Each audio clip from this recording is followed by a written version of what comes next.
Well, welcome yous back again. This is old Tucker talking at you, and I appreciate you folks that's been tuning in to our little program here and giving me a listen. I really appreciate yous more than you know. Hope that God will bless yous all. I get from time to time people asking me, Tucker, what's some of the bad things about growing up poor in the Appalachian Mountains? And I figure now would be a good time as any to tell you about that. Growing up poor like that it's like living in a world where everything felt just a little bit out of your reach. I remember them cold mornings waking up in our old drafty house. And we didn't have much, just a small little old 2-room cabin, and it was heated by a wood stove that never seemed to do its job in the winter. So I slept under a pile of old quilts, and as weathered and worn themselves.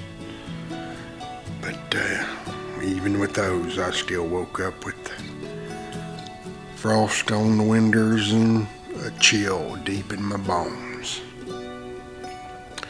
I still remember it to these days. I tell you right now that you live through something like that, it just stays with you. Most mornings my brothers and I'd bundle up in old hand-me-down clothes that didn't always fit right.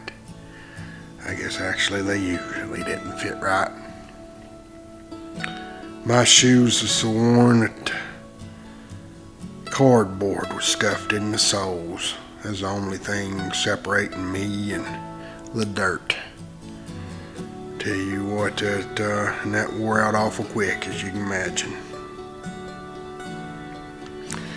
But the thing I remember the most that really sticks with me about it when you ask me some bad things was for a little while we moved close to the city there, and what I remember the most wasn't the hunger, the cold, or even the long hours we spent working in the garden or helping Daddy with whatever odd jobs he could find for us.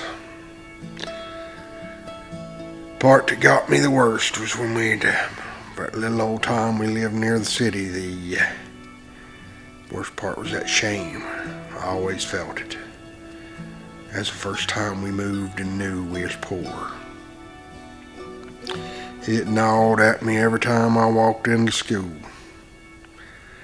I knew I didn't belong in the same way that the other kids did. Them other kids would wear store-bought clothes and they was clean and new. My shirts was patched so many times I barely remembered what the original fabric looked like. You know, the shame wasn't just at school either. It was everywhere. Every time we went into town, it felt like stepping into a different world than the holler I was used to. It was a world where other people with money looked at us like we were something less than them.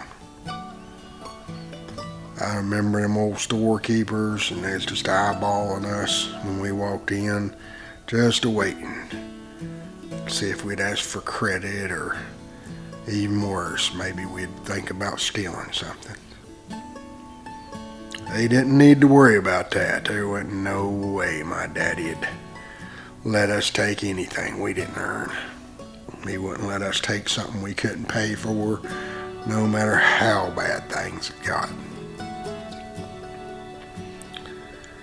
I reckon the hardest minute was when I was about 10 years old. It was Christmas, and we didn't have much, like always. Daddy tried to get us all excited by cutting down a scraggly old pine tree out in the yard. Mama hung some old tin ornaments on it that we had had for years and years. But we youngins, we all knew we weren't going to get any presents. That year my school was giving out boxes to the poorest kids. There's canned goods and clothes and a couple of little old toys. And I remember sitting there just hoping and praying my name wouldn't get called. I didn't want that box. I didn't want to be seen as the charity case that I knew we really were. But they called me anyway. When the teacher handed me that box in front of the whole class, I just wanted to disappear somewhere. I could feel them other kids' eyeballs just staring at me and whispering. And as much as I needed what was inside, good Lord knows I did. There was food and a pair of shoes that didn't have holes in it, but I hated it. That box wasn't just filled with necessities. It was filled with the proof that we was poor. Too poor to even pretend otherwise. And that's a moment that stuck with me the most. It wasn't the hunger, the cold nights, or the long hours in the fields. It was that feeling of being seen as less than. Of knowing that it didn't matter how hard we worked, no matter how much we loved each other, we'd always be seen as the poor family. We'd always be the ones getting the charity boxes at Christmas. But somehow we survived. We always did.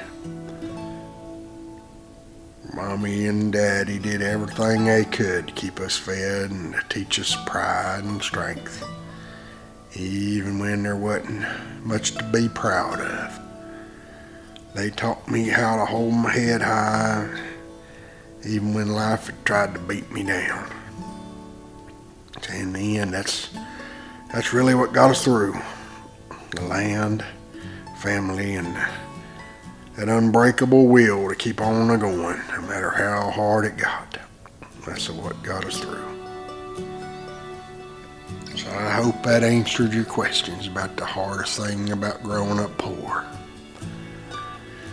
Well, youngins, I guess that'll be all I'm going to talk about today. But appreciate you just listening, and I hope you had it better than we did. But I got a feeling that there's a few people out there that can relate to this story. But I'll talk at you next time. Until then, I'll be praying for you, and I thank you kindly. God bless.